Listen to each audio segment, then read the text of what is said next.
thought he was going to come out of here with this acceptor.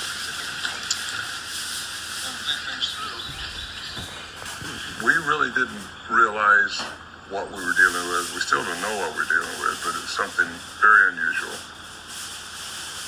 Strange things happen, and most of the stuff happened in the evening time, just at dusk, nighttime, like now.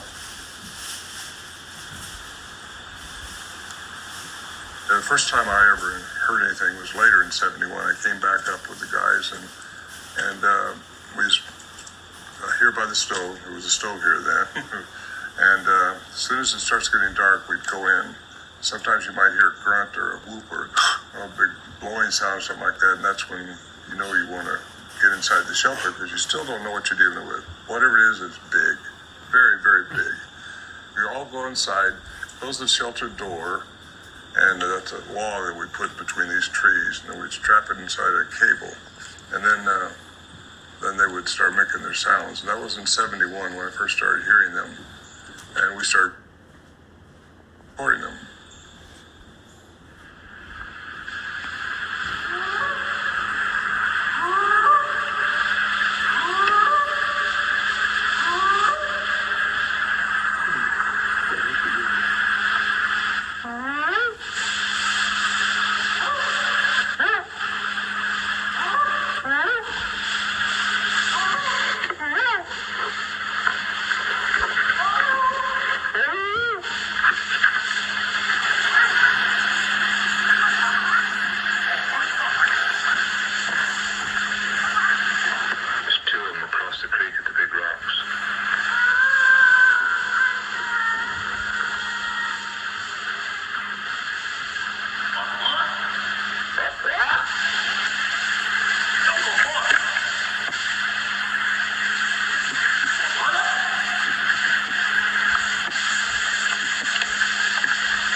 Shoot our way out.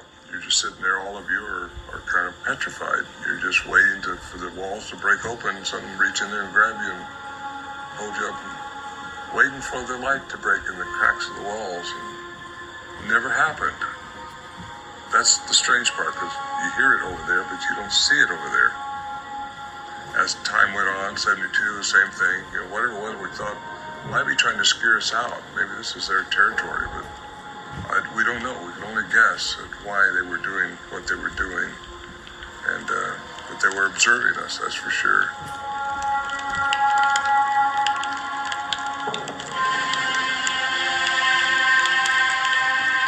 Well, we do know that their vocal range is much greater than human beings.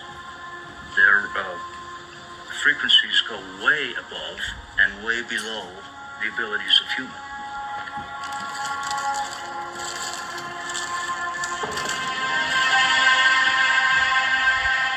I was trained in all of the deceptive practices in voice communications.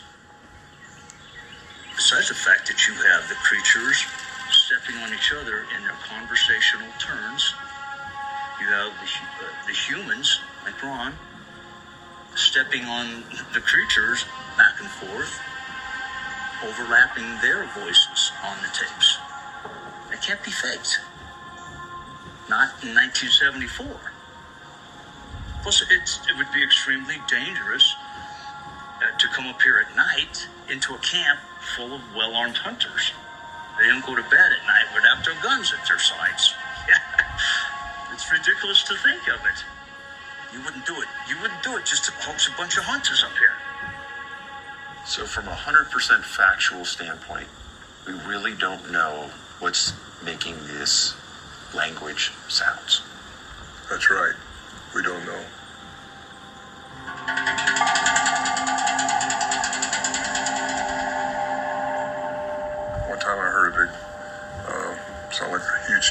fork above us, and couldn't find the source of it. It just a big sound like that. Sometimes you hear a sound out here, and one time we thought our camp was being torn apart by something.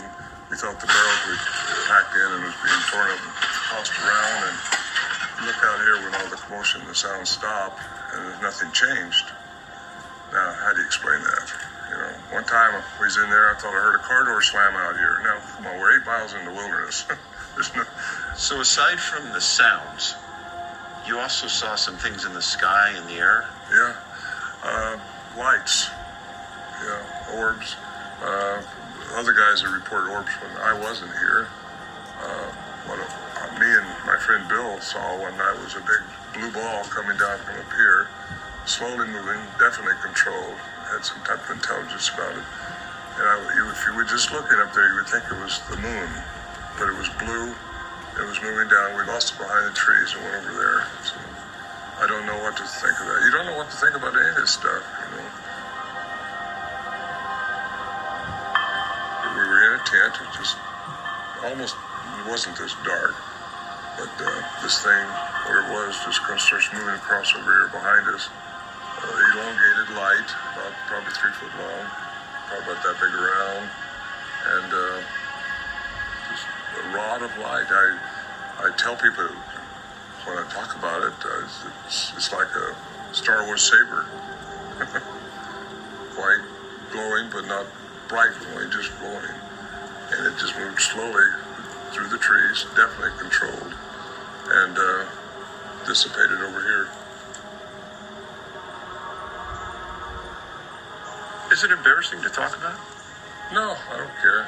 I'm old enough now, nothing bothers me. What makes you keep coming back?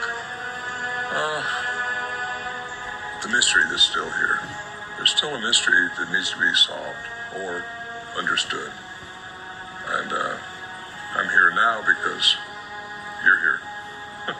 I've been asked multiple times to be brought up here by different people, and I've turned them down basically because I don't want the area. It's such a pristine area still. I don't want it exposed to a bunch of researchers come up here, just inundating the area. And I've also told the hunters that still come up and their offsprings which still hunt the area, you know, that I'll kind of keep it very private as much as possible. The shelter, although it's been dismantled now years ago, it's still a place to come to. It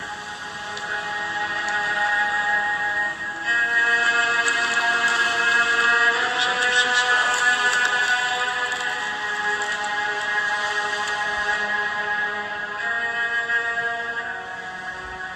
Nothing surprises me. Nothing up here. Why this is such a strange place, I have no idea, but